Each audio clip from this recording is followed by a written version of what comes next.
de Chile y ahora nos acompaña en este momento. También está uno de mis queridos ayudantes de la Universidad Tecnológica Metropolitana, de los cursos de Historia de la Ciencia, un joven muy inteligente, muy destacado, Daniel Mujica. Todos ellos bienvenidos. También está Francisco Díaz, miembros de la Escuela Cenovina, que han trabajado con nosotros en artículos y en libros, y lo propio debo decir de Miguel Muñoz, otro miembro de la Escuela Cenovina, que también ha trabajado en presentaciones, vídeos y libros con nosotros. Está Pablo, también Azócar, de la Universidad Tecnológica Metropolitana, doctor en cartografía, bienvenido mi estimado colega, y me parece que estaba también hace un momento Silvio Becerra, otro miembro de la Escuela Cenovina y también destacado profesor de filosofía. Roberto, un saludo especial para Zenobio desde Costa Rica, a nombre de la Fundación de Derechos Humanos y de la Coordinadora Nacional de Derechos Humanos, nuestra gratitud y nuestro reconocimiento por su labor. Muchas gracias. Finalmente, ya para que tome el control absoluto, la doctora Valesca Montenegro, psicóloga, una licenciada experta en temas de conflictos de mediación. Recordarle a los invitados que esta reunión, esta ponencia del doctor Zenobio Saldivia es gestionada por Pluma en Derecho, un proyecto periodístico de periodismo jurídico que está alojado en la plataforma de Prensa América Internacional, de la cual todos acá, los que estamos al frente del proyecto, somos queridos amigos y queridos colegas. Así que entonces, Valesca, muchísimas gracias por su paciencia y atentos todos.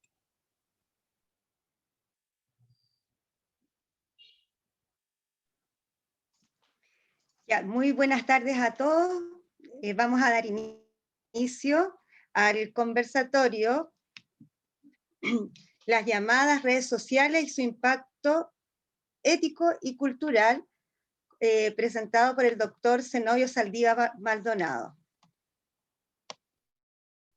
¿Quién es el doctor Zenobio Saldívar Maldonado?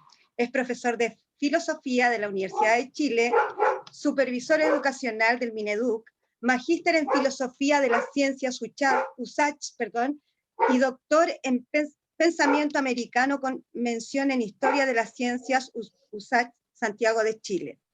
Ha recibido distintos reconocimientos académicos de universidades latinoamericanas, entre estos, distinción al mérito, Universidad Nacional de San Marcos, Lima, 2006, profesor honorario de la Universidad Continental Huancayo, Perú, 2011.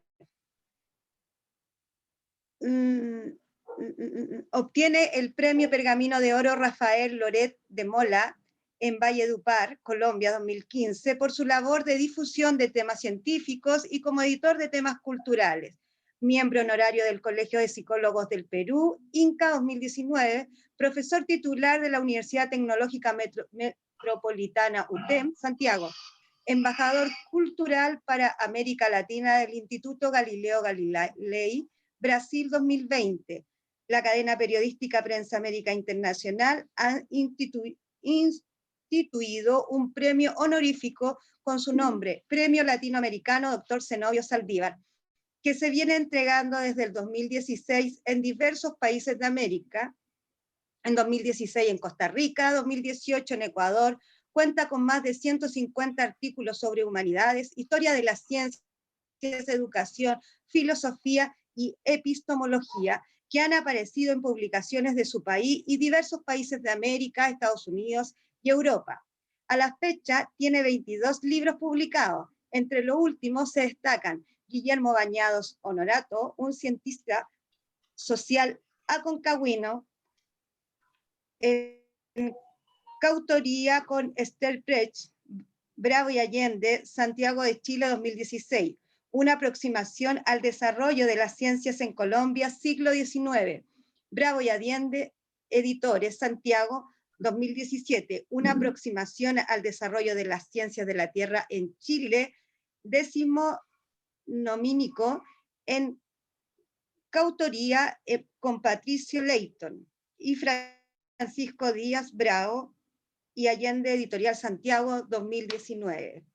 Le damos la bienvenida a este conversatorio y le agradecemos la iniciativa que tuvo a querer participar con este interesante tema que vamos a conocer hoy día. Bienvenido, doctor Gracias, mi Zenobio. distinguida psicóloga. En primer lugar, quisiera expresar mi satisfacción de verme aquí congregado con tantos colegas de varios países, queridos amigos, personas muy destacadas, así que les agradezco su compañía.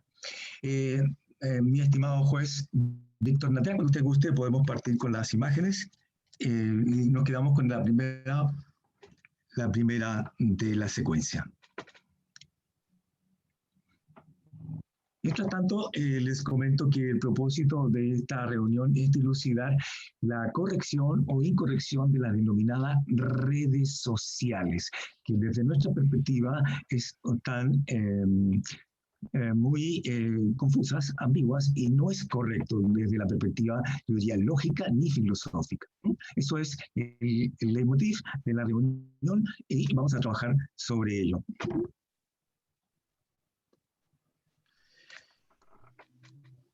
Hay que darle, ahí está,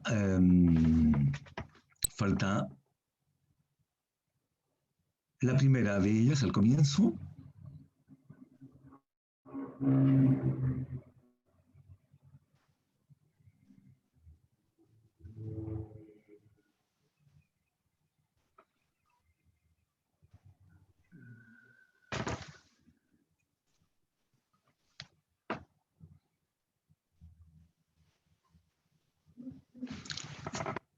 Estaba un poco lento, si Don no... Zenobio. Don Zenobio, ¿me escucha? Bien. ¿Me escucha mientras carga? Sí, yo voy a comenzar igual y luego se va a subir eso y se va a complementar. Bueno, todos, yo partiría con la noción de red, justamente, que es la primera parte de la voz compuesta, red social. Todos ustedes conocen, claro está, la definición como un entramado, como una articulación de elementos, como componentes que tienen como todos una dirección, una organización, apuntan a algo central. Pero yo quisiera entenderla como una estructura organizada de elementos de un mismo género o de un mismo universo, cuyos compartimentos están articulados dialécticamente en distintas direcciones, pero obviamente unidos todos por un propósito o una intención determinada. Con esa noción de red, entonces, vamos a extrapolarla después para ver si coincide o no con las denominadas redes sociales.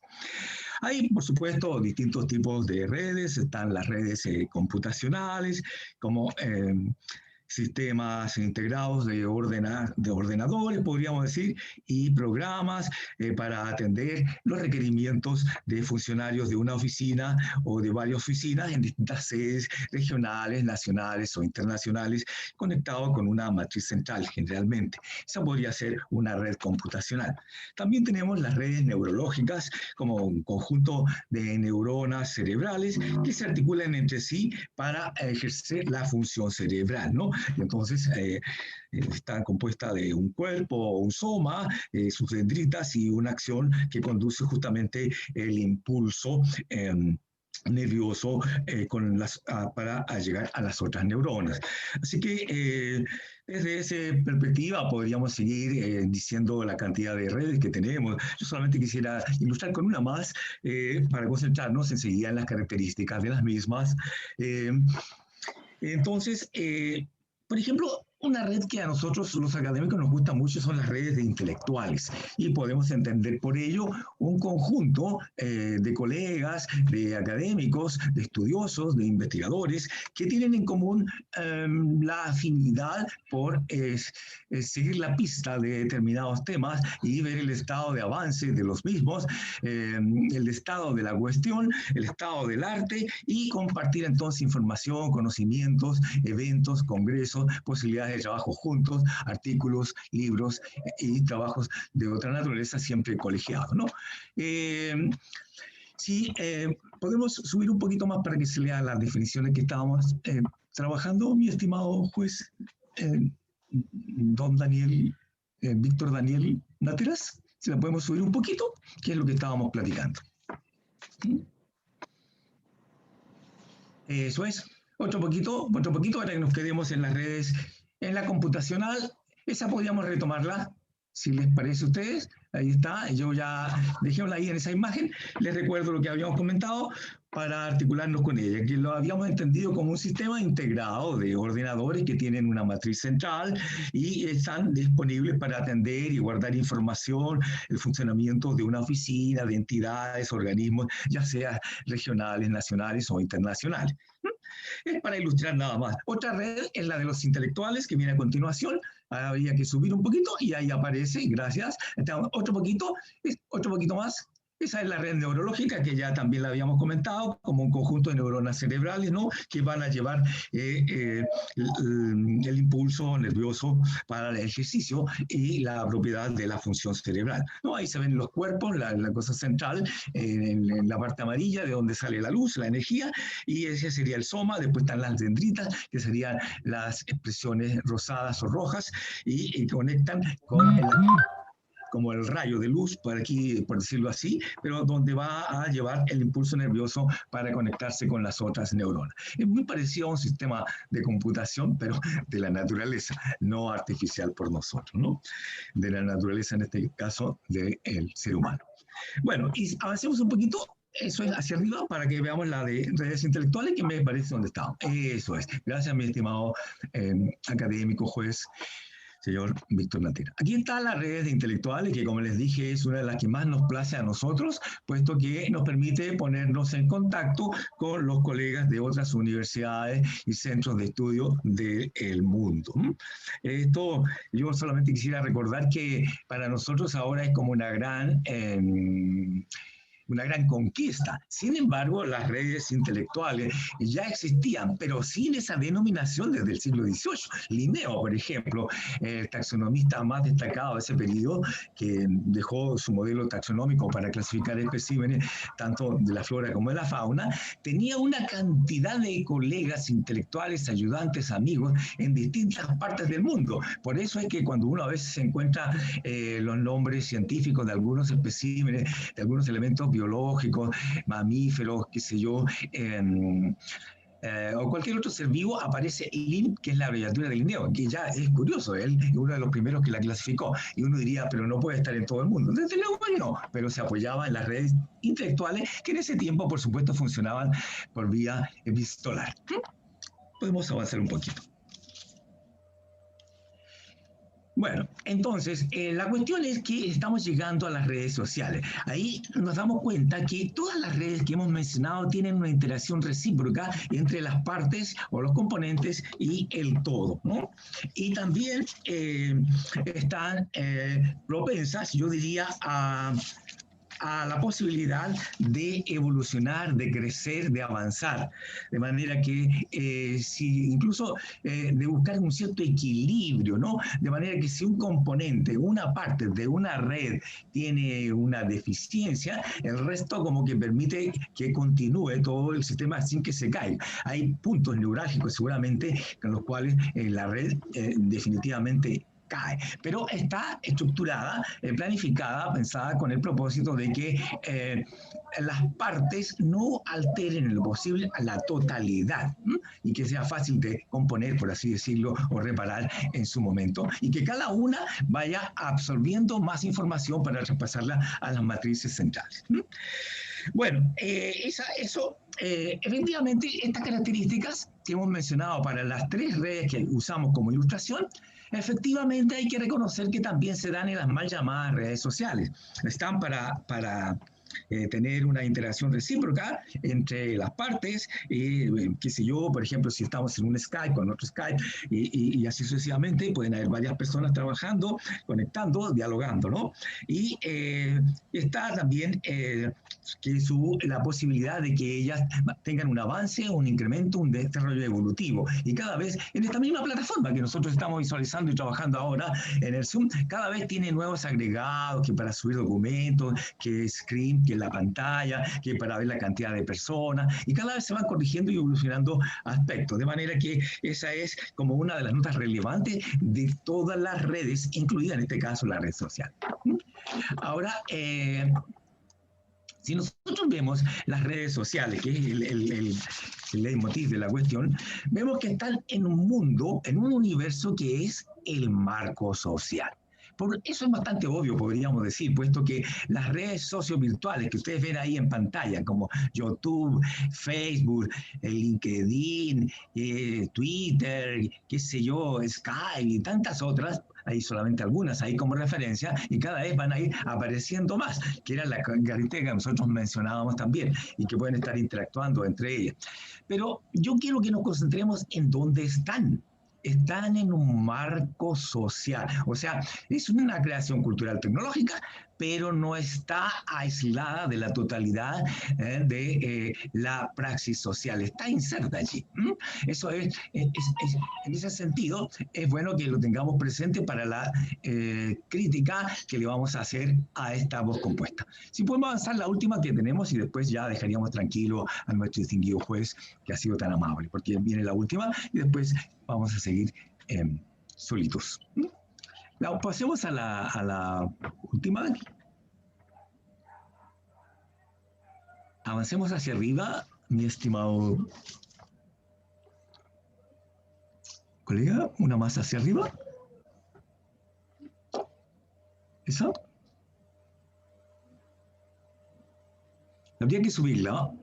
Nos queda una, eso es.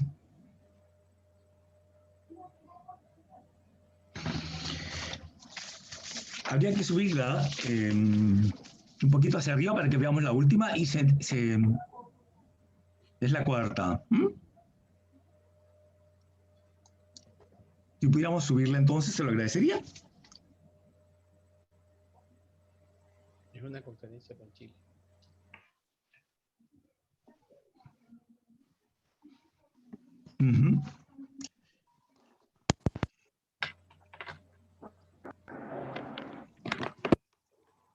Avancemos hacia, eso es, hacia arriba. Para arriba, nos queda esa última. Esta es la última que necesitamos. Muchas gracias. Esta es la última. Con eso dejamos tranquilo a nuestro distinguido ayudante juez de la República de México.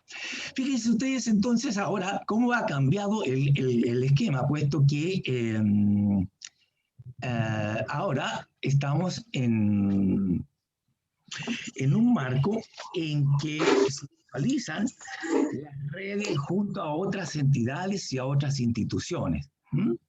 De manera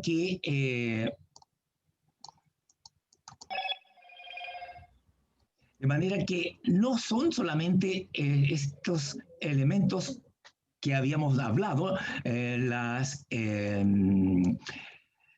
plataformas solamente como un elemento de la sociedad, sino que hay ahí, fíjense ustedes, mis queridos amigos, tenemos una cantidad de creaciones humanas, arquitectónicas, sociales, normativas, culturales que hemos ido desarrollando a lo largo de nuestra evolución como ser humano, en la polis, en la ciudad. Y ahí tenemos, por ejemplo, las bibliotecas, los partidos políticos, las fundaciones, colegios, congresos, policías nacionales, regionales, centros de investigación científica, los sindicatos, las universidades, los laboratorios, los hospitales, organizaciones internacionales, UNESCO, qué sé yo,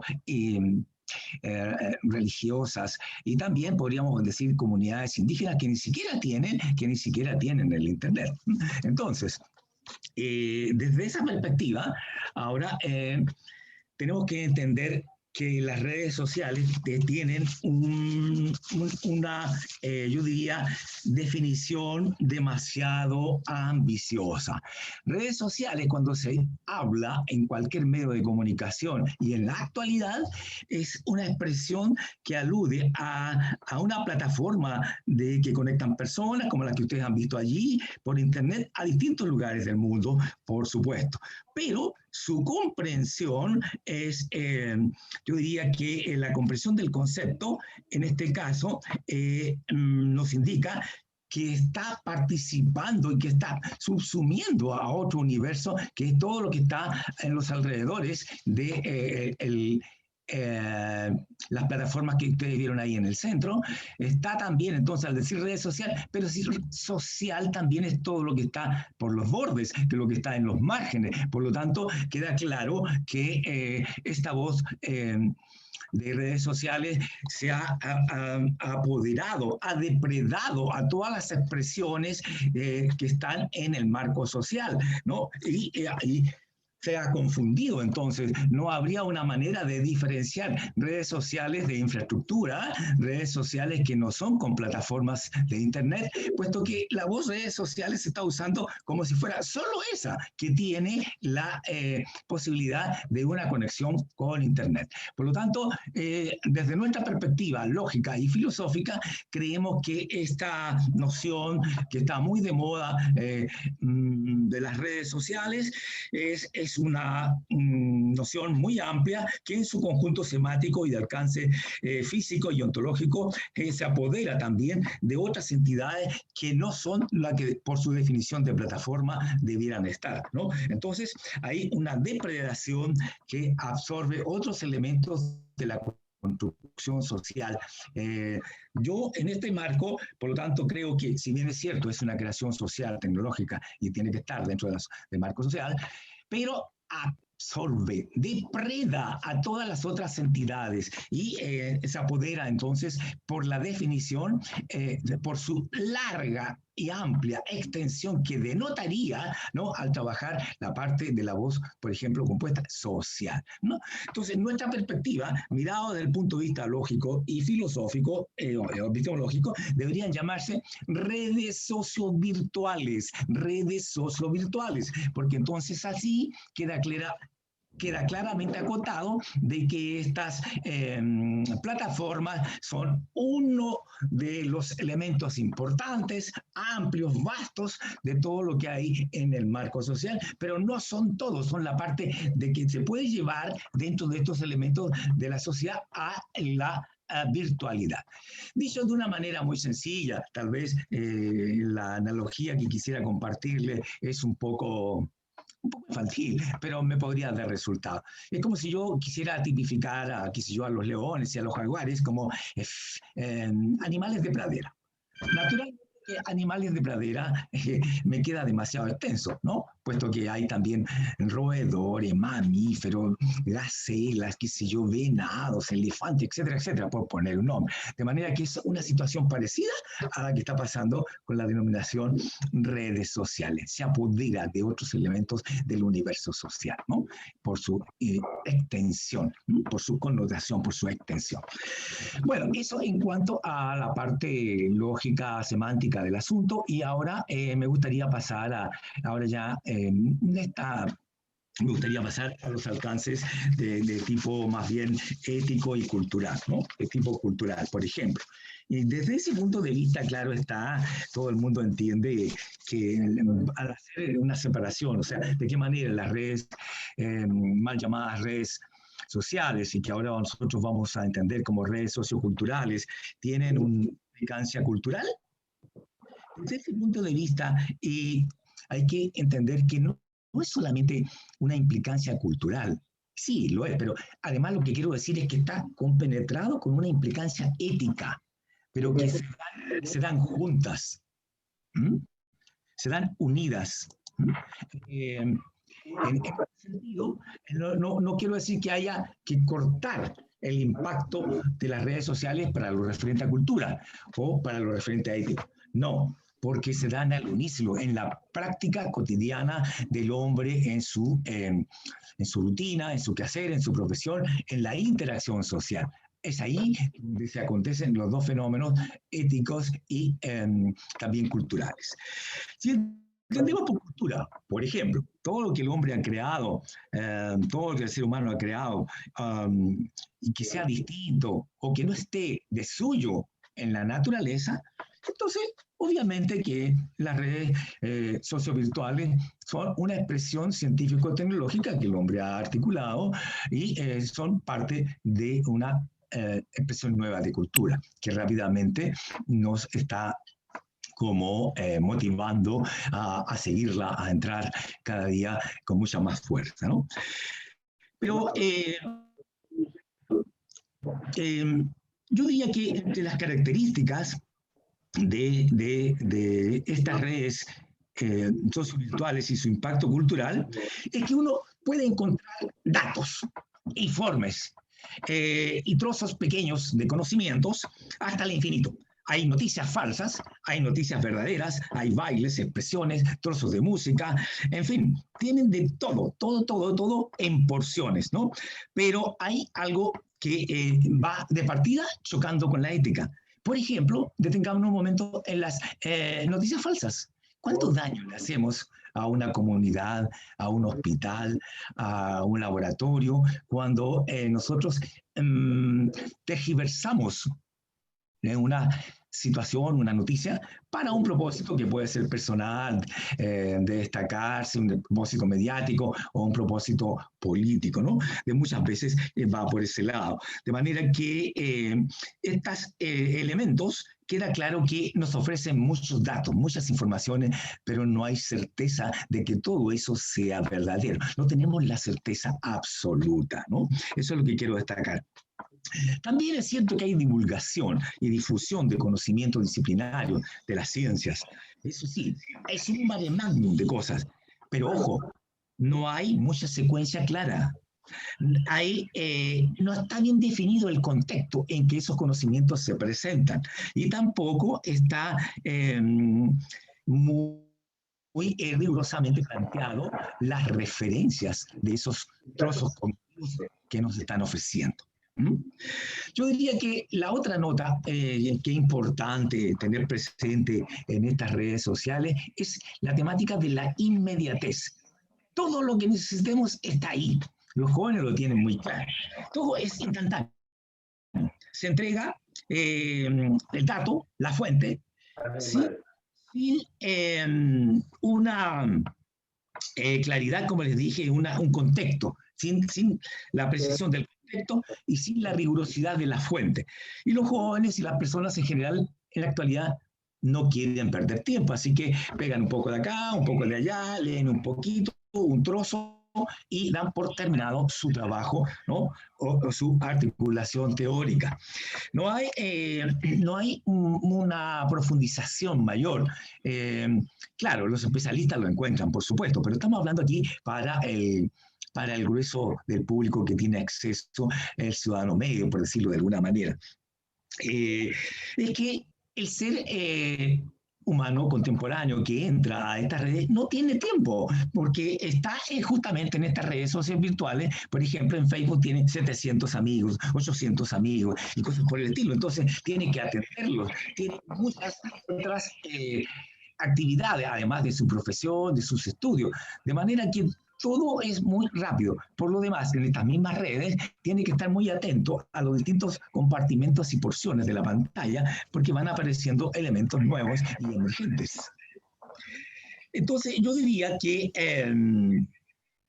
también estas redes están atravesadas con una cuestión que afecta a la cultura y a la ética. Y me quiero detener ahí un momento, que es la cuestión de el modo cómo se entrega el dato, la información, la conquista cognitiva que nosotros queremos recibir. Se entrega por lo general con un marco de publicidad, con reclames, con propaganda. Entonces, eso es por una parte cansador, monótono, molesta, pero por otro lado, está incitando al consumo, puesto que son para compras, para vender cosas, artificios, aparatos, implementos, ropa, lo que sea, ¿no? De manera que las redes sociales, en cierta manera, las mal denominadas redes sociales, lo que nosotros denominamos redes sociovirtuales, estarían fomentando, de hecho creemos que así es, el consumo a ultranza. Ahora, yo diría que hay también una cuestión que a mí, como desde la formación en filosofía, me llama la atención, que en estas redes no exista una intencionalidad manifiesta de buscar efectivamente la verdad de las cosas. Lo que interesa es una aproximación, y como les decía hace un momento, esa aproximación da lo mismo si es una biografía seria, si es parte de un contexto claro sobre el desarrollo, sobre el estado de arte, no interesa. Lo que interesa es que eso se hizo, yo lo hice, lo muestro, mis pares lo ven, mis amigos también lo ven, mis compañeros, todos se dan cuenta entonces que estoy uno produciendo, que estoy haciendo las cosas, y hay muchos de copia, el pay and make, etcétera, etcétera, pero se muestra entonces que uno también está en la cresta de la ola, está haciendo cosas igual que todos los demás, ¿no?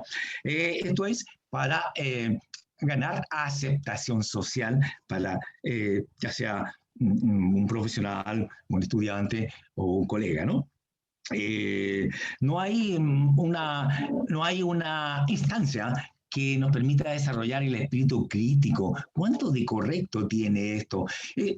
Simplemente para ilustrar con un modesto ejemplo, ustedes saben que hoy día la instantaneidad a los jóvenes les gusta subir rápidamente sus trabajos que les piden sus profesores en la universidad, y eso siempre, y que no les pidan lectura, por favor, libros no, solamente un par de capítulos con suerte, ¿no? Por lo que mismo que les comenzaba, la inmediatez, la escasez de tiempo, porque se requiere ese tiempo para cosas personales, ¿no? De alcanzar pronto el éxito, el exitismo a ultranza. Entonces, salta esta temática. ¿A quién le importa la verdad de las cosas? Esto es bastante lamentable porque incluso en nuestro país, por ejemplo, hace unos años atrás hubo unos intentos de sacar filosofía de los liceos. En la actualidad se ha disminuido después de una crítica social y de los intelectuales muy fuerte, y algo parecido se quería hacer con respecto a los cursos de historia, que también me parece que se han fusionado o algo así, pero eso es desde nuestra perspectiva también una consecuencia de la prontitud de las situaciones profesionalizantes que nos entregan las redes sociovirtuales, ¿no?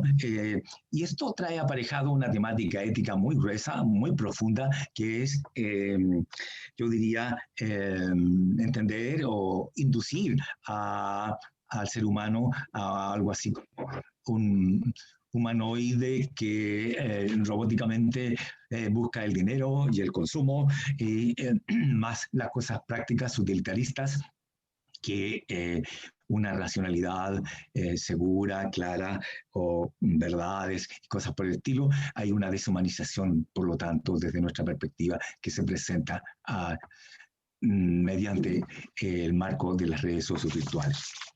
Bueno, es cierto que podríamos seguir con muchas cosas, pero yo quisiera destacar, si buscáramos una conclusión, para darle la voz, la palabra a mis queridos colegas y amigos que hoy día nos acompañan con su presencia y su atención, que a pesar de que yo diría que hay muchos aspectos negativos en las redes sociovirtuales, hay una cuestión muy clara. Es un facto. Ahí están. Se utilizan cada día más, y como las propiedades de las redes lo indicaron, van creciendo, emergiendo una y otra, y se complementan generalmente. De manera que este es un camino que ya no tiene corte, es un camino de avance que tenemos que entenderlo. El punto está entonces que no podemos actuar a la manera de lo que se hace en algún país asiático, en que simplemente de plano se prohíbe la entrada por una u otra plataforma, para no atender las cuestiones de las miradas sociales o políticas de esa región, ¿no? Yo diría que entonces aquí hay una llamada de atención. Estamos de acuerdo, no podemos volver a los años 60, por ejemplo, y seguir trabajando con nuestras máquinas de escribir o cosas por el estilo, ¿no? Así como ya están los supermercados, no tenemos para qué salir a cazar un animal para el almuerzo. Es inevitable. Existen. El problema está en que hay que tener una mirada de buscar agentes sociales que llamen, que hagan ver las falencias, sobre todo desde el punto de vista ético y filosófico que estas redes presentan, para hacerlas mejor, para que aspiremos todos juntos al bien social, a una construcción de una sociedad más justa y más humanista, ¿no? Entonces aquí hay un llamado. Desde mi perspectiva, las redes sociovirtuales claman desesperadamente por los educadores y los filósofos y los intelectuales para que estén en guardia y tengan una visión holística sobre el enfoque humanista, filantrópico, universal y racionalista, ¿no?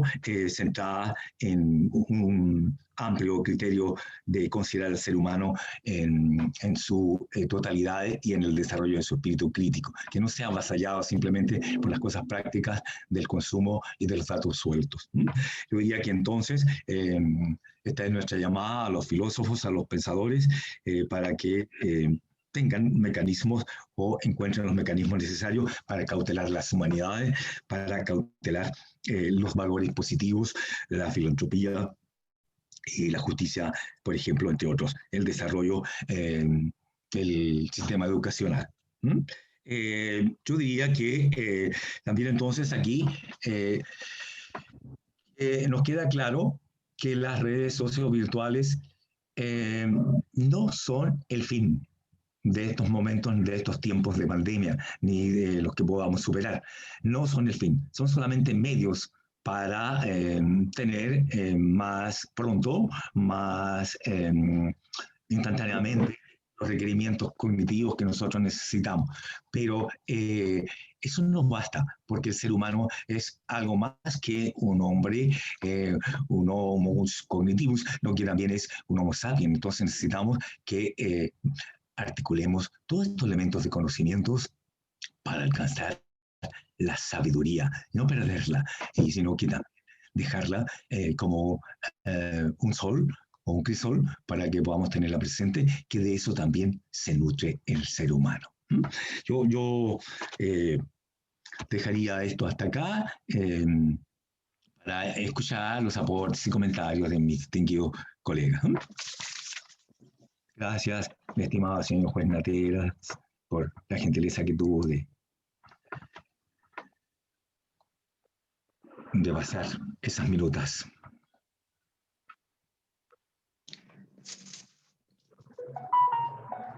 Muchas gracias, don Zenobio, por tan interesante tema. Dejamos a los colegas que están ahí atentos a participar de este conversatorio, opinar y enriquecernos un poco más de este nuevo tema que en realidad llama mucho la atención y que se llama, le vamos a, como usted dice, red social virtual.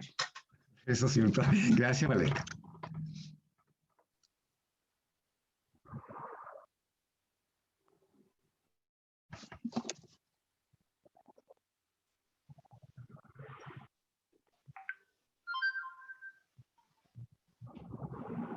Una pregunta, doctor Zenobio Saldivia.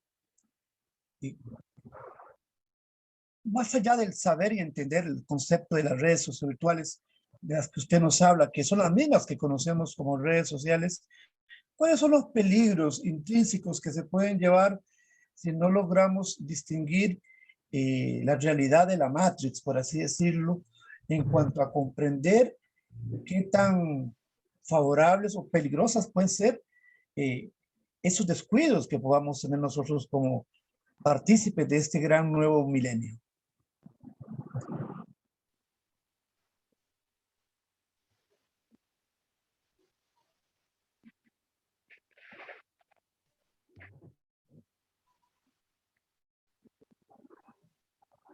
Por favor, don Zenobio, conecte su micrófono. Sí, gracias, mi estimado. Hay muchos peligros, aunque no podemos hipotetizar todas las variables que se van a desarrollar, ¿no? No podemos dar un marco de perspectiva sociocultural de lo que va a pasar en su totalidad. Pero está claro, a través de las mismas redes sociovirtuales, lo que se observa es que hay yo diría, hay una depredación de la temática humanista y una clara separación entre lo que es ciencia y tecnología y lo que son humanidades, historia, ciencias sociales, literatura, en fin. Eso está como en un nivel mucho más, las estadísticas lo muestran, mucho menos desarrollado en cuanto a presencia. Por dar un ejemplo, tal vez un poco tonto, solamente recién se están subiendo a estas plataformas virtuales los libros del siglo XVIII y los libros del siglo XVII. Y es una manera entonces de demostrar que los temas humanistas, por ejemplo, han estado como a la saga. Hay que llevarlos ahora a un nivel de igualdad. No necesariamente la primacía, porque no se trata de quién está primero, si ciencia o humanidad, sino que lo que podríamos decir igualdad de nivel, como una igualdad de los géneros que estamos buscando ahora, ¿no? Eso es lo que necesitamos por una parte. Y por otro, lo que más me preocupa a mí es yo diría que hay un cierto olvido de los filósofos, en los cuales me incluyo, y de los pensadores en cuanto a esta realidad. Porque uno esperaría de suyo que los filósofos hicieran grandes cosmovisiones, corrientes doctrinarias sobre el tema del ser, to be or not to be, cosas así, que ha sido la tónica clásica de la filosofía. Pero ahora estamos cuando uno va a los congresos, por lo menos lo de este servidor hasta 2019, porque en 2020 no pudimos asistir, a los congresos de Chile o de España o de cualquier otro país de América, de filosofía, lamentablemente no está esta preocupación y hay una primacía por estudiar los temas de los derechos humanos, que es legítimo, pero nos estamos olvidando también de estas otras temáticas, ¿no? Porque yo aspiro entonces que haya una mirada de estos tópicos de nuestro quehacer filosófico, ¿no?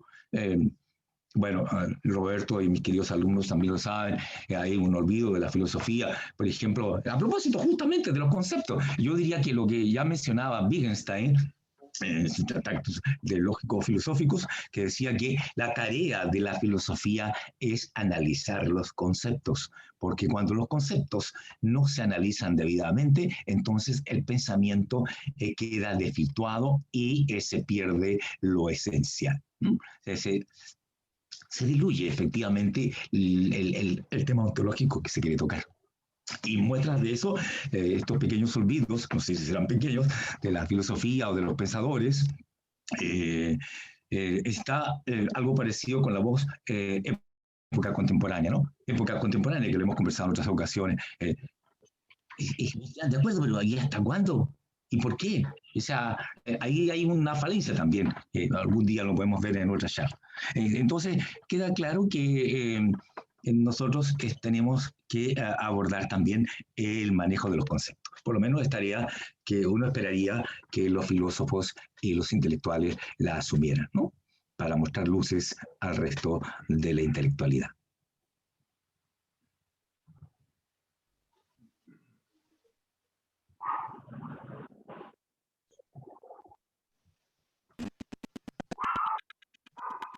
Buenas tardes a todos los participantes.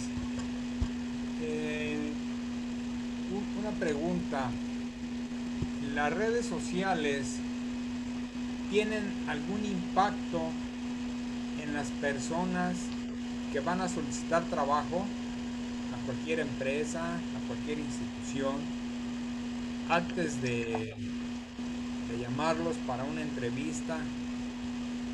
Las empresas pueden usar el método, el sistema de saber su vida de ellos por las redes sociales, doctor? ¿Es cuánto?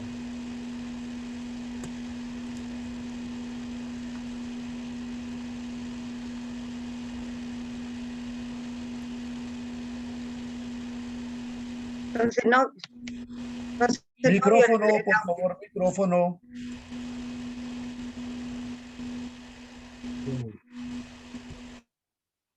Claro.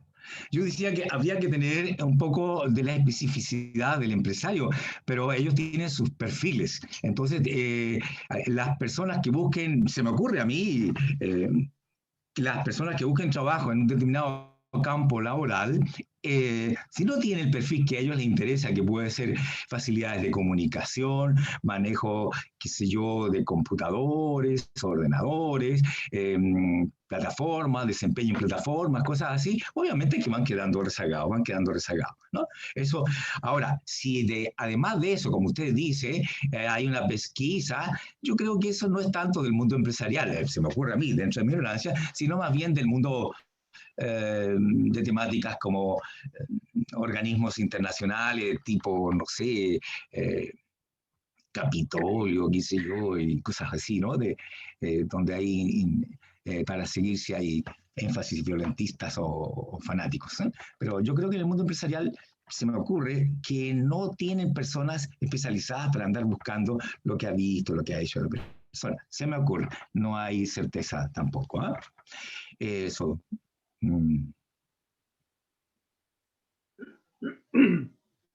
Si me permite, doctor.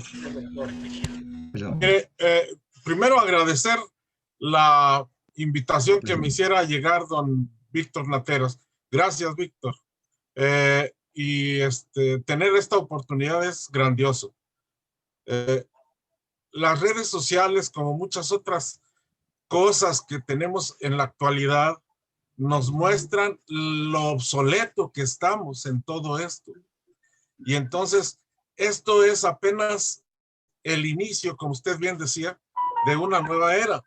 Entonces, creo que lo que tenemos que hacer es entender nuestras limitaciones que tenemos claramente, porque nos quedamos tal vez en el pasado, porque no nos quisimos ir actualizando, porque nos cuesta trabajo entender que todo es dinámico y que vamos nosotros con esa dinámica hacia adelante o nos quedamos. Entonces, en todo esto, doctor, me gustaría su opinión en torno a esto de la obsolescencia dinámica que estamos siendo testigos. ¿Qué le parece?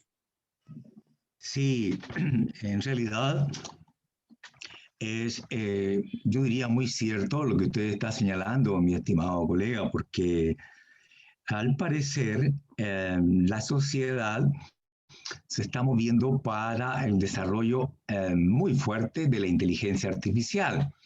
De manera que las personas en los próximos años que no tengan una experticia cognitiva, un dominio disciplinario o algo profesional, se les va a hacer muy difícil ganarse honradamente la vida, puesto que esas cosas que hoy día las hacen, por ejemplo, por decir algo, personas que acomodan vehículos, cosas así, tareas de esa naturaleza, van a quedar totalmente obsoletas porque ya hay robots que lo están haciendo. Lo mismo aquí en mi casa, bueno, hay un robot que chupa la basura, que también aspiradora, y así sucesivamente. Ya, naturalmente que hoy día lo que interesa a los grandes, yo diría, estados y países del mundo es estar en la cresta de la ola de la inteligencia artificial.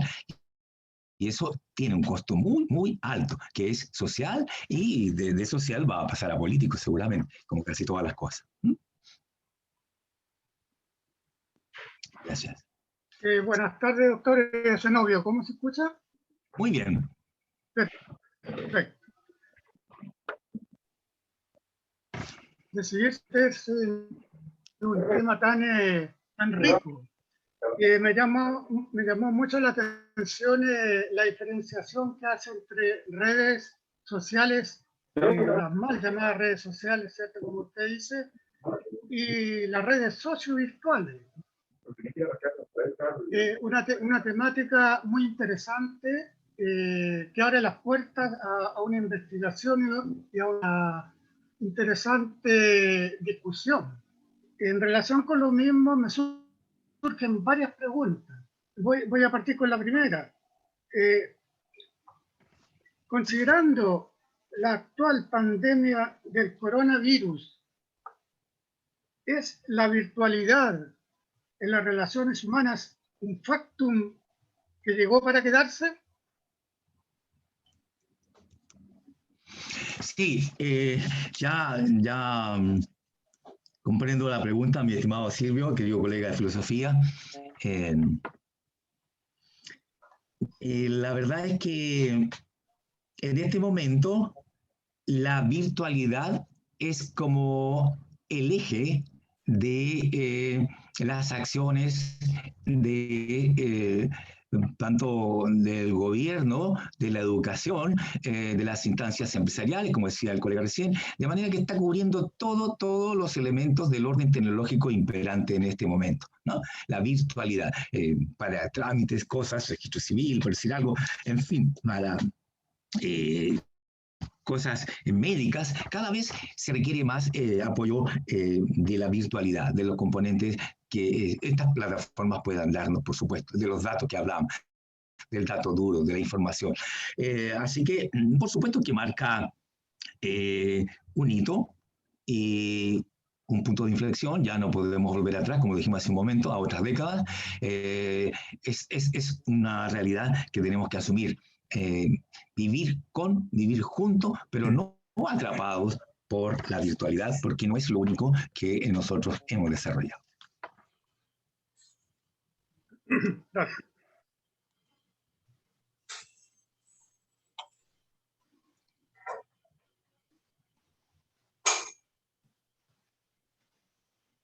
Zenobio, la verdad que es bastante interesante el tema y uno piensa más allá, un poco, don Silvio, desde el área de la psicología, en la cual yo me especializo. Para algunas cosas se va a quedar el tema virtual, pero en el tema de las emociones, eso es súper importante y que todavía no se ha logrado al menos transar eso con la tecnología de hoy día. Hoy día, a propósito de la pandemia, yo también soy docente, trabajo en docencia, y créame que hoy día, por ejemplo, en Chile, se están recién asistiendo presencialmente los docentes. Y el hecho de no habernos visto, créame que era después que nosotros necesitábamos descansar y nos quejábamos del agobio laboral y que necesitábamos eso. De hecho, es más, pasaba un tema de que los docentes eran muy juzgados porque no tenían paciencia, que no tenían tiempo, que no. Créame que cuando pasó la pandemia se revirtió todo, porque créanme que los apoderados amaban a los docentes y los necesitaban, porque comprendieron esa empatía que hacía el docente de una labor que era más cuidadora, proteccional, que la madre o el padre o el adulto responsable no lo cumplía por este tema también de lo laboral, ¿ya? Entonces, por ese lado, don Silvio, respecto a la pregunta, claro, hay muchas cosas que la tecnología llegó para quedarse, pero lo otro, en el contacto, en el abrazo, en el sentir esa emoción, no, va a ser muy difícil que lo reemplace algo virtual con respecto a eso. Lo otro que me pareció interesante, don Zenobio, en cuanto a cómo las redes sociales van reemplazando, entre comillas, la falta de cultura en cuanto a conocimiento. Hoy en día existen estamos criando niños muy cómodos con poco conocimiento, digamos, cognitivo en cuanto a temas tan importantes como el tema de la filosofía, de la historia, y está tan cotidiano el copiar, pegar, que al final cuando van creciendo no tenemos esto que es el diálogo, sino que más bien todo lo que nosotros vamos creando es como tipo robot.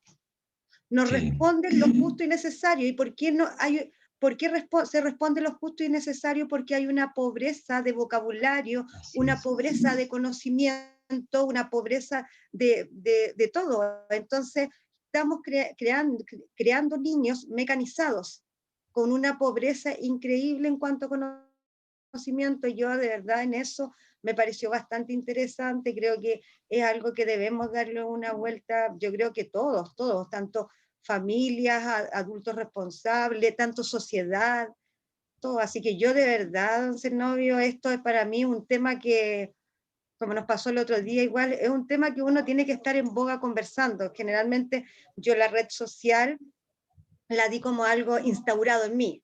Es una red social y mira, pero la verdad que hoy día dándole la otra mirada más filosófica de lo que está, lo negativo, digamos, de esta red social, creo que a mí en lo personal me deja como para compartir una conversación con un vinito, por ejemplo, ahí súper interesante, así que muchas gracias.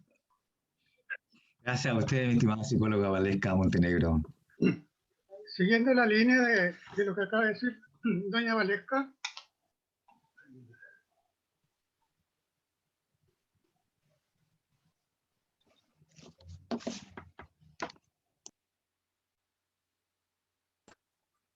¿Cómo? ¿Me habla a mí? Adelante, querido hermano Silvio. bueno, es que perdí un poco el contacto. ¿Se me escucha? ¿Aló? Sí. Sí, le escuchamos. Ya, bueno, siguiendo la línea de doña Valesca, el punto de vista me parece muy importante e interesante, digamos. Si nos ubicamos en el ámbito de los llamados computadores, todos nosotros sabemos que los computadores son configurados, tienen una cierta configuración y funcionan en base a eso, en base a programas que son confeccionados por el hombre y manejados por el hombre. Considerando eso y considerando todo el tema de las redes sociovirtuales, podríamos hablar de que en estos momentos se estaría configurando la mente de los hombres, digamos, un nuevo sistema una manera de enfrentarse al mundo, producto de esta realidad virtual. ¿Qué tipo de riesgos podría tener? Algunos mencionó ya doña Valesca.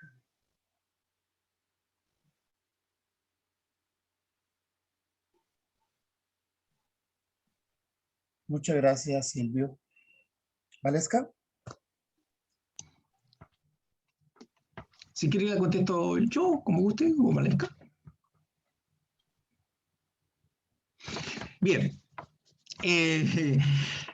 Silvio ha puesto el dedo en la llaga de las redes sociovirtuales, puesto que efectivamente, al nosotros ser usuarios dependientes de las redes sociovirtuales, simplemente somos, en cierta manera, utilizados, conocidos, domesticados, manipulados y orientados, puesto que, por ejemplo, una cosa tan sencilla como cuando yo quiero ver una película en YouTube, al día siguiente me aparecen unas parecidas que me gusta de guerra, aparece otra aquí de los alemanes norteamericanos, esto qué sé yo, y si veo una de cowboy, me sale otra al día siguiente, o si escucho una canción de, qué sé yo, de un mexicano, me sale otra parecida, de manera que me van siguiendo, encauzando, ¿no? Entonces, eso desde una perspectiva mucho más amplia, por ejemplo, de una perspectiva política, de una perspectiva educacional, eso es, encauzamiento es una inducción al libre pensar. Es por lo tanto, una traba a la creatividad y una traba para el espíritu crítico, puesto que nos enriela, nos da un horizonte que esas redes sociovirtuales nos quieren dar, pero no lo que nosotros buscamos, ¿no? Es cierto que nos gustan cosas de las que no, por eso que dije no podemos dejarlos, no podemos ir contra esto, pero al mismo tiempo nos van induciendo y domesticando, ¿no? Y eso lo saben muy bien algunos gobiernos autoritarios del mundo.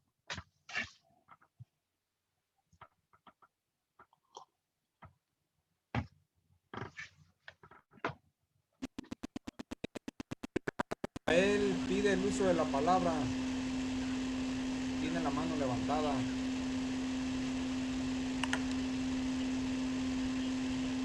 Buenas tardes, queridos amigos. Pues aquí escuchando un poco del conversatorio de nuestro querido amigo el doctor Zenobio Saldivia. Y a mí me deja muchas cosas por reflexionar y por ahí les quisiera hacer pues, una pregunta o hacer notar algo que he escuchado, ¿no? Las redes sociales sí han venido a llenar muchos espacios, ¿no? Sobre todo en esta época de pandemia. Nos han facilitado el acercarnos o el estar en contacto con nuestros seres queridos y todo esto. Esto va en cuanto a lo que oía de la querida amiga Valesca y esto. Yo lo que veo, bueno, la mayoría de los que estamos aquí somos jóvenes con mucha experiencia, ¿no? Hemos visto tiempos muy interesantes, ¿no?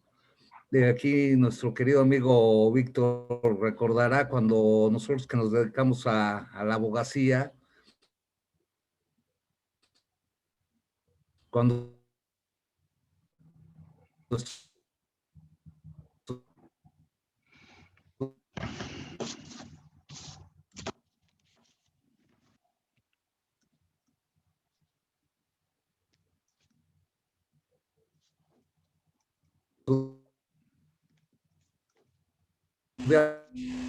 vamos, No se escucha, querido amigo.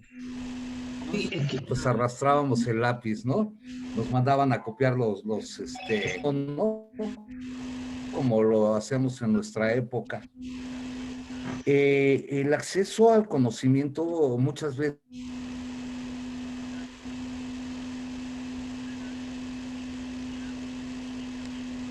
Ya lo sacó.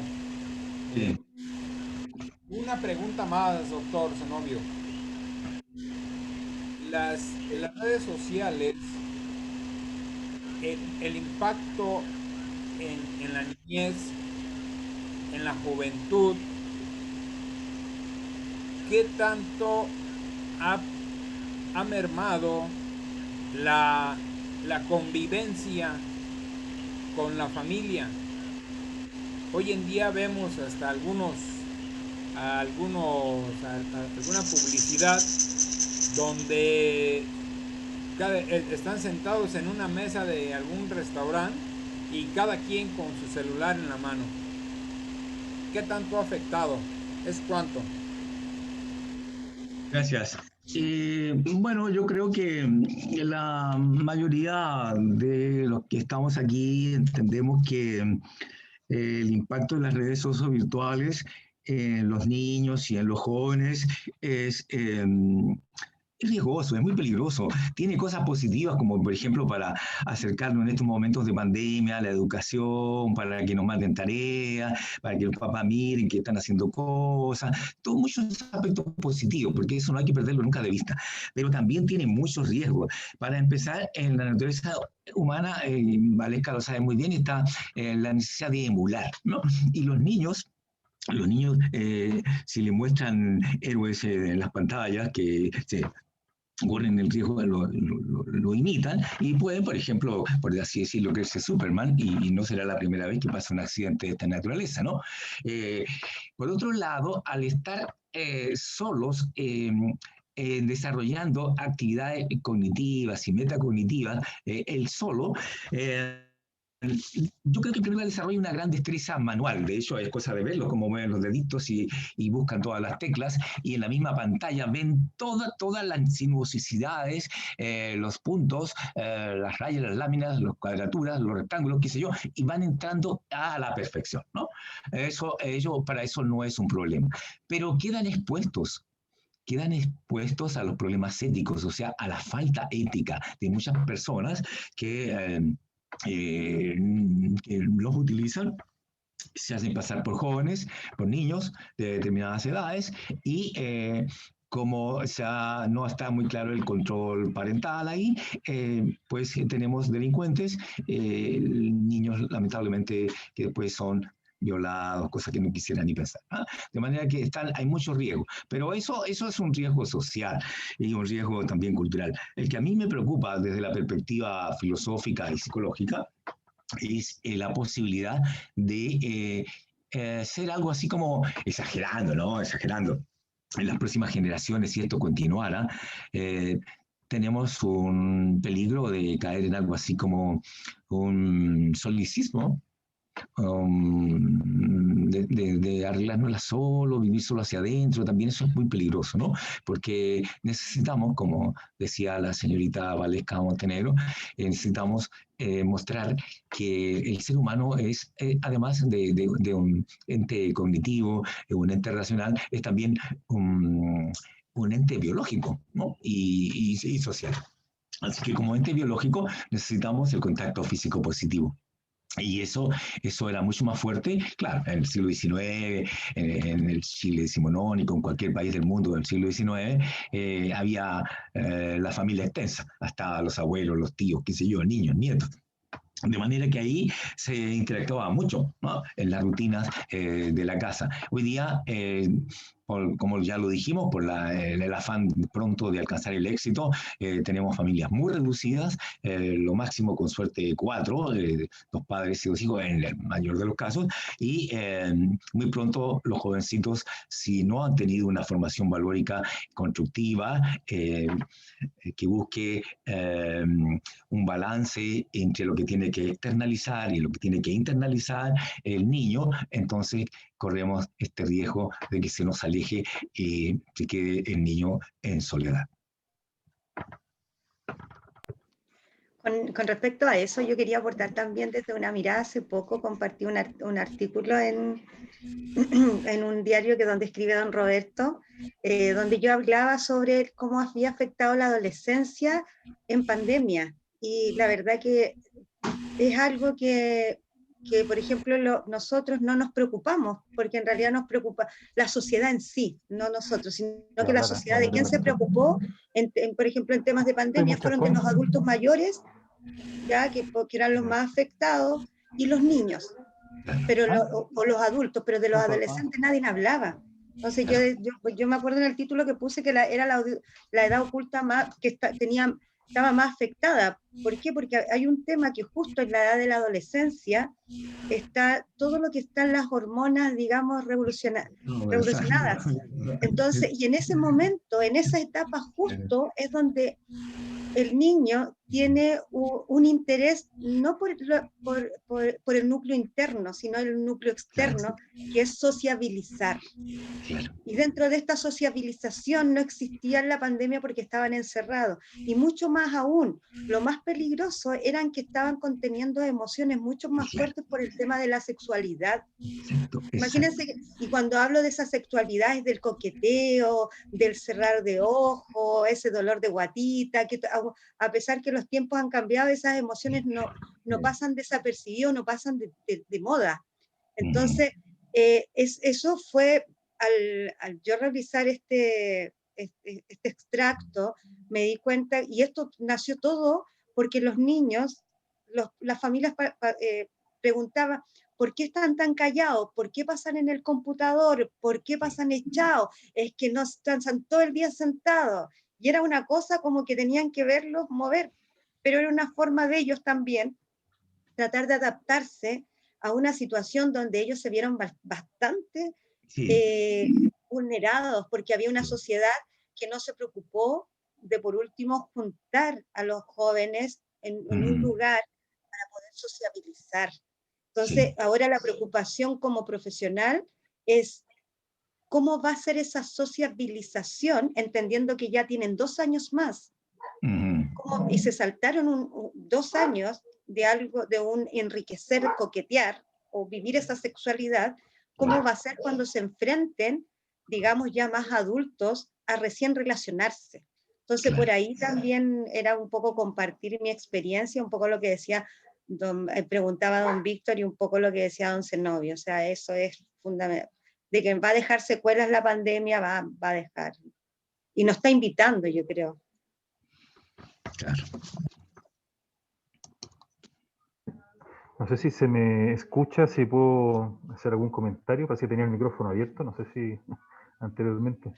Bueno, estimado doctor, amigo, Zenobio, primero me gustaría agradecer, como siempre, la oportunidad de poder escucharte y poder conversar este tipo de temas.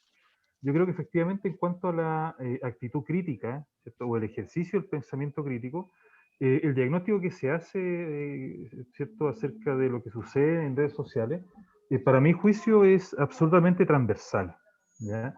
Es parte de lo que nosotros vivimos, ¿cierto?, en nuestra sociedad, una ausencia de un pensamiento crítico, de una actitud crítica, que esto que se da en lo digital, pero también se da en lo analógico, que se da en lo virtual, pero también se da en lo presencial. En este sentido, estamos siempre todos a un paso de tener este pensamiento burbuja, de que siempre deviene de solo escuchar a nuestros iguales, a nuestros parecidos.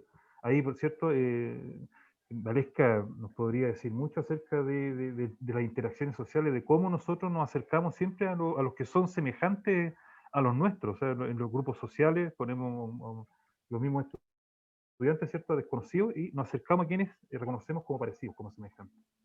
En ese sentido, yo creo que no hace falta este tipo de mirada deconstructiva, con la que está presentando en este momento Zenobio, pero sí, no obstante, si aplicamos esta mirada crítica hacia nosotros mismos, ¿cierto? Yo creo que, yo veo, a propósito de, estaba anotando un poco la frecuencia de algunas palabras, de algunos conceptos, y yo veo que tenemos una mirada desde la sospecha hacia este fenómeno, ¿ya? Nuestra mirada, y no lo digo en términos negativos, ni siquiera valorativos, pero es una mirada desde la sospecha. Por ejemplo, la palabra riesgo es la que yo más he anotado, que he escuchado, que ha emergido de forma espontánea, ¿ya?, en todo el grupo, en todos nosotros. En esa medida yo creo que es parte también del desafío de pensar, el desafío que tú estás haciendo, Zenobio, de repensar este fenómeno, y me parece un aporte fantástico el renombrar a las redes sociales como redes socio-virtuales. Efectivamente, porque depreda, muy bien, como tú dijiste, efectivamente depreda una serie de fenómenos, y, o sea, oculta otro tipo de instituciones sociales o de fenómenos sociales. Bueno, y en esa medida yo creo que no hace falta, aplicando esta mirada crítica, lo que nosotros en nuestra conversación, quizás mirar un poco el panorama más completo, ¿cierto? No quedarnos solo en la sospecha, y por ejemplo reconocer que el conocimiento hoy se anida en las redes. El conocimiento hoy, la actividad que tenemos hoy, por ejemplo, es una actividad que se posibilita en redes, ¿cierto?, sociovirtuales, que hubiese sido imposible hace 15 años. No hace nada, ¿cierto? En una mirada histórica, 15 años no es nada, es un segundo. Y otra cosa súper importante, las redes la constituyen los sujetos, ¿ya? Si nosotros quitamos a los sujetos de las redes, quedan vacías, ¿cierto? No es como el contenido de antaño, donde éramos más que nada consumidores. Claro, hoy día seguimos siendo consumidores, pero también a la vez nosotros estamos generando y llenando estas redes sociales. Las redes sociales sin las mujeres, ¿cierto?, sin los hombres, sin los adolescentes, los niños, no son nada, quedan vacías, ¿ya? Así es. Entonces, para mí, en esta mirada, ¿cierto?, haciendo esta mirada recursiva, en una actitud crítica, yo creo que la pregunta que también debemos hacernos todos es cómo sacamos el máximo provecho, ¿ya? Porque la sospecha está instalada y está bien, yo no tengo problema con la sospecha, pero creo que no puede ser, no podemos solamente quedarnos ahí, y también hacernos otras preguntas, ¿cierto? ¿Cómo sacamos el máximo provecho de esto? ¿Cómo dirigimos los cambios, más que siempre estamos adaptándonos a ellos de manera sumisa, quizás, ¿cierto?, desde la academia o desde el ejercicio del pensamiento, ¿ya? Así que eso un poco quería comentar y plantear general. ¿Qué podemos hacer para sacar el máximo provecho de estas redes sociovirtuales, ¿ya?, para hacer un giro desde la sospecha? Gracias nuevamente. Gracias, mi estimado doctor Pablo Rojas, que es un destacado colega, doctor en educación de la Universidad Metropolitana de Ciencias de la Educación, Santiago de Chile. Gracias por tu compañía. Efectivamente, compartimos a plenitud el comentario que nos has dado, ¿no? Sacar el máximo de provecho. Lo único que yo le agregaría, mi estimado colega, es que para sacar el máximo de provecho tú tienes que especializarte. Tú lo haces muy bien en temas de la educación, pero pongámonos en el plano de los jóvenes del mundo medio, que siempre picotean por cosas que les dan sus padres, no tienen la especialización que a veces queremos tener nosotros. Gracias, Pablo. Yo quería leer unos mensajes porque al parecer hay colegas, me imagino, que deben estar sin audio, y quiero leer un poco las opiniones de ella. Mirtea Acuña dice: esa destreza manual que desarrollan los niños le abre nuevas fuentes de trabajo, y en lo que respecta al riesgo social, en todas las situaciones se da. Percibo a muchos pequeños relacionándose de otra forma, y ese es un punto que necesitamos comprender, las nuevas formas de interactuar. Esto lo habla Mirtea Acuña. Muchas gracias por tu aporte y tu opinión, Mirtea. En cuanto a Evaristo Velasco, señala: cuando veo a los niños, a los jóvenes interactuar a través de lo virtual, reflexiono que esto es algo que no podemos comprender, como a nosotros hace algunos años nos sucedía con nuestros padres, con nuestros mayores. Creo entonces muy necesario tratar de entender a los menores, a nuestros niños y a nuestros jóvenes para buscar la integración entre todos. Muchas gracias, don Evaristo, por su aportación también a este conversatorio. Gracias. Como una última pregunta, un último comentario desde mi persona. Considerando que la virtualidad es algo que llegó definitivamente para quedarse, y cambiando ya de ámbito dentro de lo que hemos conversado, ¿qué es lo que pasará o puede pasar con la ciencia y su método? ¿Cambiará su accionar frente a este nuevo mundo virtual? Considerando siempre que la metodología científica está utilizando teoría y mediante hipótesis va a la realidad, ¿cierto? La que debe ser confrontada. Entonces, ¿de qué manera se entreteje ahí la virtualidad con la realidad? Bueno, es una pregunta de epistemología, mi estimado Silvio, y claro, uno podría decir, como Newton, hipótesis non fingo, porque no sé lo que va a pasar en el futuro con la actividad, la praxis de la investigación científica. Pero lo que sí se me ocurre es que desde la revolución científica del siglo XVII, cuando se instauró esta idea de ciencia basada, como tú dices, en la observación, experimentación, con el planteamiento de hipótesis, ha requerido también después de mucho apoyo matemático. Víctor Garrido, que es un físico y matemático, ahí lo tiene muy claro, un colega de la Universidad de Playa Ancha de Ciencia de la Educación, a quien saludo también. No ha cambiado mucho, pero cada vez requiere más dato duro, porque hay que medir, cuantificar. El conocimiento de la realidad no puede hacerse si no hay mensuración. Tú tienes que medir, calibrar, estandarizar. Una vez que tienes los datos bien efectivos, puedes entonces seguir con todas las otras fases. Los fenómenos hay que calibrarlos. Es una primera etapa, la de la cuantificación, ¿no? Por eso es que la comunidad científica durante el siglo XVII superó a la comunidad científica, por así decirlo, clásica griega, que no trabajaba en la parte de la mensuración, ¿no?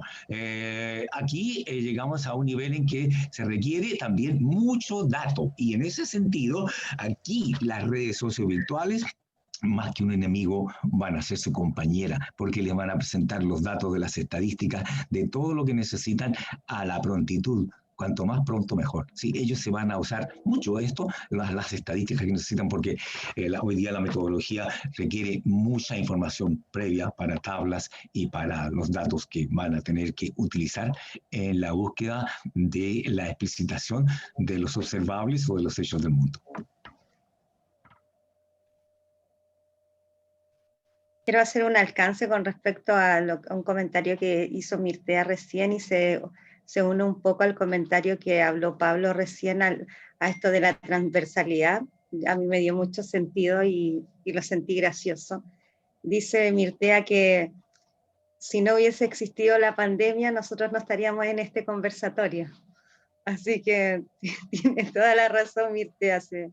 Aquí hay una transversalidad en cuanto a redes sociales. Si no estuviesen estado, tampoco estaríamos acá y no nos estaríamos conociendo. Así que un poco también a sumarme a las palabras de Pablo, que esto es tan transversal que hay que dejar nomás que pase. Perfecto.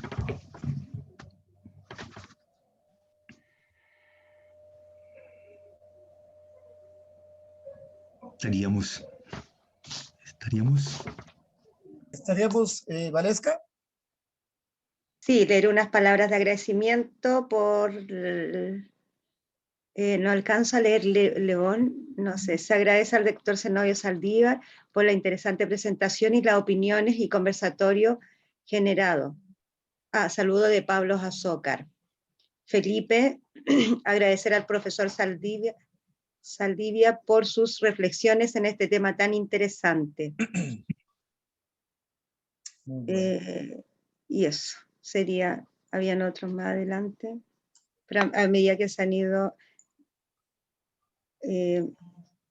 don Rafael también, queridos amigos y hermanos, ha sido un gusto estar con ustedes. Tengo que salir de la sala porque tengo ya, es un tema más laboral, pero agradece el conversatorio.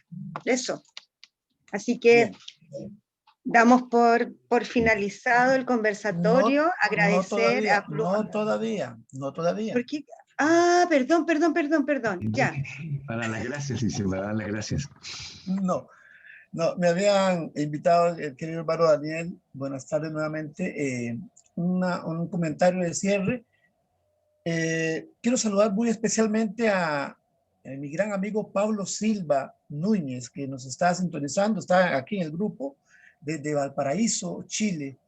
Un gran amigo, creo que fue alumno de Zenobio Saldivia. Pablo, ¿estás por ahí? Bien, estás sin audio. Roberto, querido. Hola, Pablo, aquí está nuestro amigo en común, Zenobio Saldivia. Maestro, le mando un saludo muy grande de parte de mi padre, Carlos Silva Córdoba, doctor, decano de la Facultad de Ciencias de la Universidad de Playa Ancha, que estaba justo en otro seminario. Así que, profesor, maestro, un abrazo muy grande y tomé muchas notas, así que seguiremos trabajando. Muchas gracias, mi querido colega Pablo Silva. Saludos también a vuestro señor padre, que tengo entendido, claro, lo había invitado. Él me dijo que iba a hacer todo lo posible, pero estaba complicado con unas reuniones. Así que nuestro abrazo fraterno también para él. Bien, por ahí hay más amigos que saludar, Virtea, pero bien, vamos al cierre en la parte de qué es lo que pasó y qué es esta cachetada que recibimos esta tarde, una cálida cachetada de doctor Zenobio. Primero que todo, quiero decir que esta ponencia nos despierta, nos presenta alertas reales, queridos amigos, reales de peligros reales. Nos aterriza de los nuevos paradigmas que se deben someter a estudio riguroso del nuevo hombre ahí, lanzado a todos los posibles del ser, como decía Martin Heidegger en su clásico Dasein. No todos habrán leído Heidegger.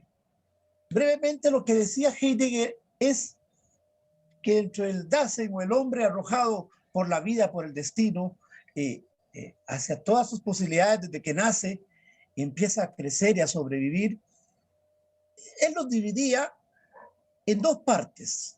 El Dasein o el hombre auténtico, aquel que vive consciente de que le pertenece a la muerte y que es de la muerte y que por lo tanto conscientemente se dirige en la vida con esa mirada en su final, pero que gracias a eso logra centrarse en cosas auténticas, en ideales puros, cristalinos, en esa búsqueda de la verdad de la que nos habló Zenobio al principio de su ponencia. Y tenemos el inauténtico, aquel que va a buscar lo que sea para distraerse porque no quiere saber nada de su realidad, y esa realidad es que le pertenece a la muerte y que ese es su destino final.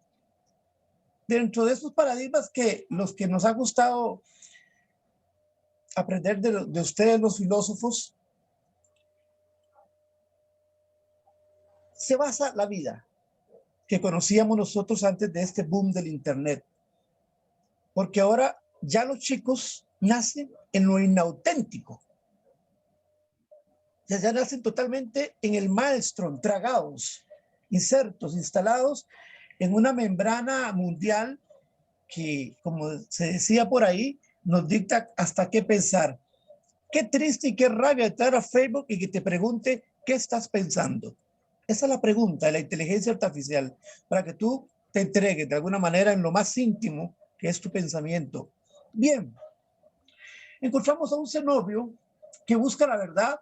Considero que sus argumentos, más que intuitivos, nos conducen no tanto a desconfiar, sino más bien a avanzar con más cautela sobre este tema de las redes sociovirtuales. La llamada de atención que nos ha hecho Zenobio Saldivia esta tarde, noche, es apremiante. Es un clamor del ser auténtico descrito, como ya lo dije, por Heidegger y otros filósofos. Hay muchos nutrientes, queridos amigos, que disfrutar de este plato fuerte, sencillo, directo y digno de retomar, aportar y aprender a ver esta realidad tal cual es. Zenobio Saldivia en esta ponencia no busca satanizar ni buscó manchar los blancos aportes como herramienta mundial que son las redes sociovirtuales. Es un estudio pulcro, discreto y que propone trabajo intelectual práctico en nuestro día a día. Recibimos pues un trabajo filosófico actualizado. Pues aquí no estamos estudiando ni comentando cosas del pasado, ni enigmas, ni griegos, ni filisteos. Lo estamos viviendo en este instante. Está ocurriendo ahora el fenómeno. Y hay un filósofo acompañado, acuerpado por otros filósofos, profesores, eruditos y aprendices como nosotros, ocupándonos de ello. No esperemos a los 90, ya en nuestro lecho de muerte, para ver qué pasó, qué no entendí mal. Si las nuevas generaciones están naciendo ya en lo inauténtico, quedamos nosotros buscando esa verdad. Y esa verdad va más o menos bien sintonizada con lo que nos ha expuesto Zenobio Saldivia esta noche. Como dijo Pablo Rojas, seguimos siendo consumidores. Y yo agregaría, o siendo consumidos, ¿por qué? Porque ya lo dijo también Zenobio, el solipsismo, que es estar ahí solamente consigo mismo, nos puede llevar a distinguir menos de la realidad de lo virtual. Y ahí podríamos, como lo dijo también el doctor Saldivia, tirarnos al vacío, creyéndonos Superman, comprando a lo loco, endeudarnos, firmar. Y como dice Facebook, ¿qué estás pensando? Entregar hasta nuestros pensamientos en manos de esa peligrosa boca de agua como el maelstrom que se traga todo. Citando para terminar al filósofo chileno Silvio Becerra, la virtualidad ha llegado para quedarse. Yo agregaría, dejando el impulso de lo corpóreo, el impulso de la vida es lo corpóreo y lo espiritual, pero dejando el impulso de vida de lo corpóreo en puntos suspensivos para que el nuevo hombre que piensa, el que buscará instalarse en la historia del ser como un ser auténtico. Finalmente, esta vorágine del mundo de las redes sociovirtuales es la que arrastra a la humanidad hacia lo inauténtico, como un maelstrom, ya dicho antes, que traga todo aquello que entra en su entorno. Doctor Zenobio Saldivia, muchas gracias. Estos temas deben ser retomados y cuente con nosotros cuando así decida usted tener un invitado que nos comparta o también renovarnos con nuevos bríos y nuevos conocimientos. Es mi palabra. Gracias. Muchas gracias, estimado Roberto González.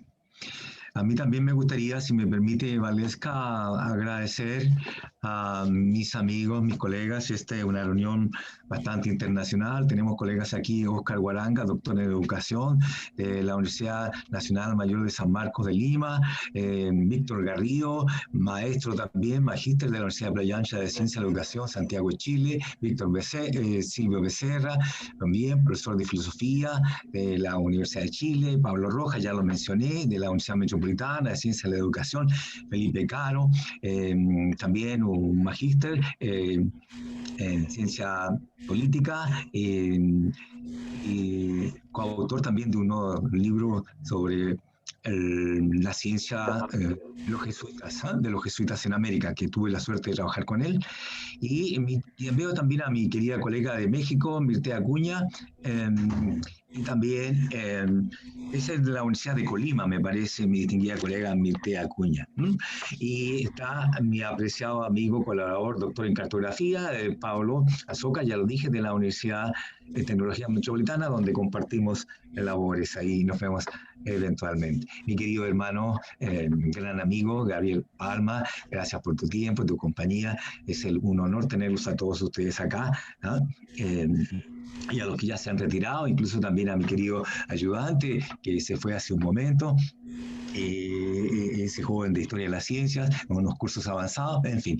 Está, por supuesto, mi agradecimiento principal también a los señores de las plataformas, el juez y amigo Víctor Nateras, y también que organizó este evento en coautoría con Prensa América Internacional de Costa Rica, de Chile, a cargo de Roberto González Chor.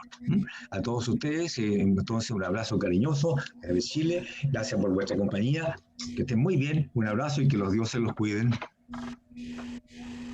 Gracias, igualmente un saludo y muchas gracias a todos. Gracias. Quiero leer las últimas por respeto a mis colegas que están sin audio. Sí. Pablo dice, interesante pregunta del señor Silvio Becerra, sobre todo por los metodólogos y filósofos de las ciencias. Oscar Uranga, interesante reflexión en esta conversación. Mirtea, agradezco al doctor Saldivia y Valesca y a todos por sus opiniones que enriquecieron el tema. Oscar Uranga, agradezco la invitación del doctor Zenobio Saldivia desde Perú, un abrazo. Daniel Mujica, debo irme, muchas gracias por la invitación, profesor Zenobio, muy interesante todo, muchos saludos a todos. Mirtea, gracias Roberto, un abrazo. Así que agradecer a todos ellos, no sé, alguien más. Y reconocer su valiosa cooperación como conductora, mi estimada Valesca. Muchas gracias. Es que yo tengo que contar algo. Antes que yo tengo un coach. Mi coach es un periodista, don Roberto González Chorca. Entonces trato como cada vez de perfeccionarme más. Así que agradecida de eso. Y lo otro, quiero contar algo. Resulta que al leer su currículum, ya me doy cuenta de que usted habló de la familia Guillermo Honorato, Guillermo Bañado Honorato.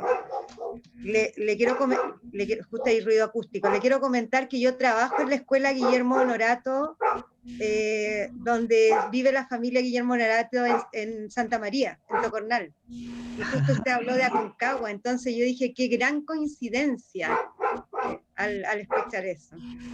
Claro. Gracias, Valesca. Sí, yo hace unos 4 años escribí con la nieta de ese oficial naval, Guillermo Bañados, porque además fue un científico y un polígrafo. Escribí con su nieta un libro sobre él y lo presentamos en la escuela donde tú trabajas ahora. Qué bien. Mire, qué pequeño es el mundo. Yo trabajo en la escuela Guillermo Bañado Honorato de Santa María. Así que haber leído su currículum hoy día dije, wow. Y bueno, damos por finalizado entonces este conversatorio. Agradecida enormemente a modo personal y sé que mis colegas también. Los invito a que para otro conversatorio tan interesante, ya, le doy la palabra al tiro a don Víctor, para que no se me vaya la idea.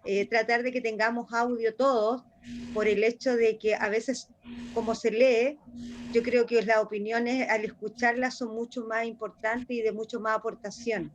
Así que dejarles como esa tarea y van a estar cordialmente invitados a cualquiera de los conversatorios que empecemos a hacer hoy día. Le dejo la palabra al juez, don Víctor Nateras. Gracias, Valesca. Gracias por el uso de la palabra. Bueno, pues quiero agradecer a nombre de todo el equipo de Prensa América, del equipo de Pluma en Derecho, por la participación del doctor Zenobio Saldivia, una conferencia magistral en las redes sociales. La verdad es que nos deja un gran sabor de boca. Muy agradecido con todas las personas que nos dedicaron parte de su tiempo para estar en este importante evento y escuchar esa charla tan amena y tan apreciada de nuestro querido amigo doctor Zenobio Saldivia. Gracias, Valesca, por el apoyo. Gracias por esa información tan importante. Muchas gracias, don Roberto, por ese apoyo. Gracias, todos reciban un abrazo. Gracias. Gracias. Buenas noches. Chao. Buenas noches. Buenas noches. Chao, buenas noches.